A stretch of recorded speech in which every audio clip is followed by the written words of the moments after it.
తెలుగుదేశం పార్టీని బొందబెట్టిన బీఆర్ఎస్ పార్టీని బొందబెట్టడం కోసం కదలి రండి అని పిలుస్తూ ఉన్నాడు. తెలుగుదేశాన్ని పిలుస్తూ ఉన్నాడు తెలంగాణకు. రండి కదలి రండి, మనం బీఆర్ఎస్ను బొందబెడదామని చెప్తా ఉన్నాడు.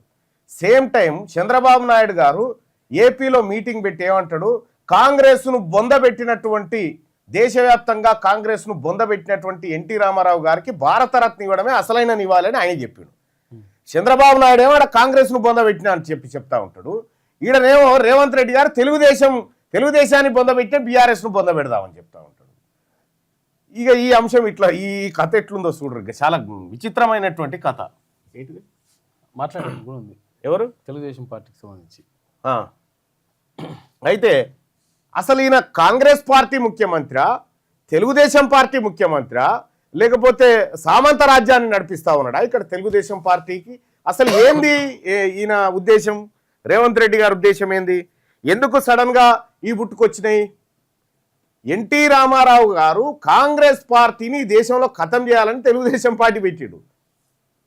రేవంత్ రెడ్డి గారు ఏం చెప్తా ఉన్నాడు, తెలుగుదేశం పార్టీని, చాలా గొప్ప పార్టీని తెలంగాణలో బొందబెట్టినటువంటి బీఆర్ఎస్ను మనం బొందబెట్టాలని చెప్తాడు. ఇదేదో లోకేష్ చేస్తే స్టేట్మెంట్ మంచిగా ఉంటుంది, లోకేష్ స్టేట్మెంట్ చేస్తే బాగుంటుంది, కానీ చంద్రబాబు నాయుడు తెలుగుదేశం పార్టీ నాయకుడు స్టేట్మెంట్ చేస్తే బాగుంటుంది. కానీ మీరు తెలంగాణలో కాంగ్రెస్ పార్టీ తరఫున ప్రాతినిధ్యం వహిస్తున్న ప్రభుత్వానికి ముఖ్యమంత్రిగా ఉండి మీరు స్టేట్మెంట్ అసలు ఏంది, మీ కథ ఏంది ఎవరికి అర్థమవుతలేదు. క్లియర్గా నేను చంద్రబాబు ఏజెంటునని చెప్తా ఉన్నాడు రేవంత్ రెడ్డి గారు. ఇక చూడరాదు రీ, ఈ తెలంగాణ రాష్ట్రంలో నందమూరి తారక రామారావు గారికి అభిమానులు ఉన్నారు, నారా చంద్రబాబు నాయుడు గారికి సహచరులు అనుచరులు ఉన్నారు. వాళ్ళందరికీ నా విజ్ఞప్తి ఒక్కటే, ఈ తెలంగాణ రాష్ట్రంలో తెలుగుదేశం ఉండొద్దని కక్ష కట్టి ఆ పార్టీ నాయకత్వాన్ని దెబ్బతీసిన చంద్రశేఖరరావును బీఆర్ఎస్ ను సమూలంగా 100 మీటర్ల కోతి తీసి పార్టీ పెట్టినప్పుడే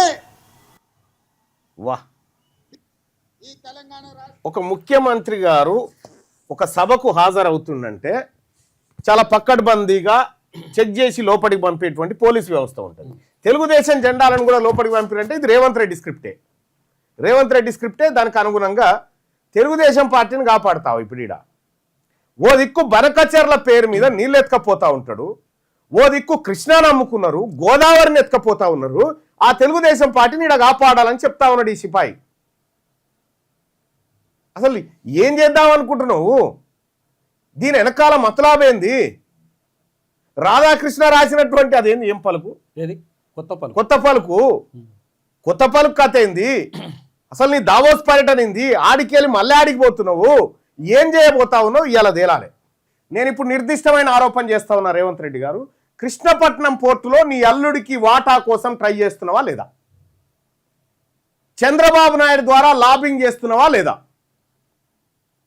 బీజేపీ ద్వారా నీ అల్లుడికి కృష్ణపట్నం పోర్టులో వాటా కోసం ట్రై చేస్తున్నావా లేదా? ఇది నిర్దిష్టమైనటువంటి ఆరోపణ నీ మీద చేస్తా ఉన్నా.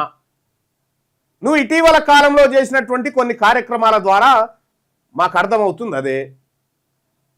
కృష్ణపట్నం పోర్టులో మీ అల్లుడు, మీ భీమవరం అల్లుడు ఉన్నాడు కదా, మీ కూతురునిచ్చినటువంటి అల్లుడు, ఆ కుటుంబానికి కృష్ణపట్నం పోర్టులో లబ్ధి చేకూర్చే కార్యక్రమాలకు తెర లేపినవా లేదా?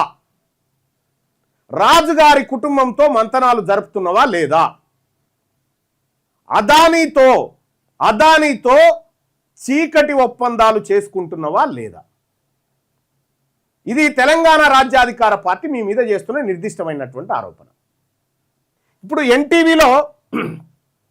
ఎన్టీవీలో కథనం వచ్చిందని చెప్పి ఎన్టీవీ మీద సిట్టేసి పోలీసు వాళ్ళు పోయారు కదా. ఆంధ్రజ్యోతిలో తప్పుడు కథనం వచ్చింది కదా, చాట్ జీపీటీ చెప్తా ఉంది. డిప్యూటీ సీఎం బట్టి విక్రమార్క గారు ఆదేశించండి, సిట్టు ఆంధ్రజ్యోతి మీద సిట్ ఆదేశించండి, సిట్టేయమని చెప్పండి. ఇప్పుడు ఆంధ్రజ్యోతి రాధాకృష్ణ ఏం కథనం చెప్పదలుచుకుందంటే, అసలు ఐఏఎస్ అధికారులు ఇచ్చినటువంటి కంప్లైంట్ అది తప్పని చెప్పదలుచుకుండు. ఐఏఎస్ అధికారులను కించపరుస్తా ఉన్నాడు. ఆ మహిళా అధికారులను కించపరుస్తూ రేవంత్ రెడ్డి గారి కాంట్రాక్టా, ఇక నైతిక విలువలు జర్నలిజం గురించి ఇక రాధాకృష్ణ గారి దగ్గర నేర్చుకోవాలి తెలంగాణ మొత్తం దేశం అంతా. ఈ ప్రపంచం మీదనే పరమ చెత్త జర్నలిజం విలువలు పాటించని పత్రికగా ఆంధ్రజ్యోతి తెరకెక్కిన తర్వాత డిప్యూటీ సీఎం గారి మీద ఒక దళిత బిడ్డ కన్ను మండిన డిప్యూటీ సీఎంగా ఉంటే సీఎం కావాల్సింది ఆయన. తెలంగాణ రాష్ట్రానికి సీఎం కావాల్సినటువంటి అన్ని అర్హతలు ఉన్నటువంటి వ్యక్తి బట్టి విక్రమార్క.